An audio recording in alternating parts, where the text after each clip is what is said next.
Hello students, অনুশীলন dot কমে তোমাদেরকে স্বাগত জানাই। আজকে আমরা নিয়ে চলে এসেছি ভাষাবিজ্ঞান ও তার শাখা পোশাকার এমসিকিউ প্রশ্ন উত্তর, যেটা আমাদের ওয়েস্ট বেঙ্গল বোর্ডে ক্লাস 12-এর থার্ড সেমিস্টারের বেঙ্গলি সিলেবাসে কিন্তু রয়েছে।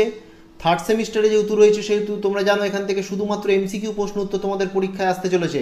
তার মধ্যে কিছু গুরুত্বপূর্ণ এমসিকিউ প্রশ্ন উত্তর এখানে রাখা রয়েছে এবং শো অ্যান্সার বাটন ক্রিয়েট করে রাখা রয়েছে। যেরকম একটা প্রশ্ন আমি পড়ছি, বর্ণনামূলক ভাষাবিজ্ঞানের সূত্রপাত হয়েছিল সপ্তদশ শতাব্দীর প্রথম দিকে, বিংশ শতাব্দীর গোড়ার দিকে, 19 শতকের শেষের দিকে, 18 শতকের শেষে। উত্তর হচ্ছে বিংশ শতাব্দীর গোড়ার দিকে। তো এই শো অ্যান্সার বাটন ক্রিয়েট করে দেওয়া রয়েছে। তার ফলে কি হবে, তোমরা যখন আগে বইটা ভালো করে খুঁটিয়ে খুঁটিয়ে পড়বে এবং এমসিকিউ প্র্যাকটিস করতে চাইছো, তখন কিন্তু এই অনুশীলন ডট কমের এই পেজে যদি চলে এসে তোমরা কোশ্চেনগুলো প্র্যাকটিস করো, তাহলে তোমরা নিজেদেরকে যাচাই করে নিতে পারবে তোমাদের কটা ঠিক হলো কটা ভুল হলো। অর্থাৎ একটা মক টেস্ট টাইপের এখানে কিন্তু দেওয়া রয়েছে তোমাদের জন্য।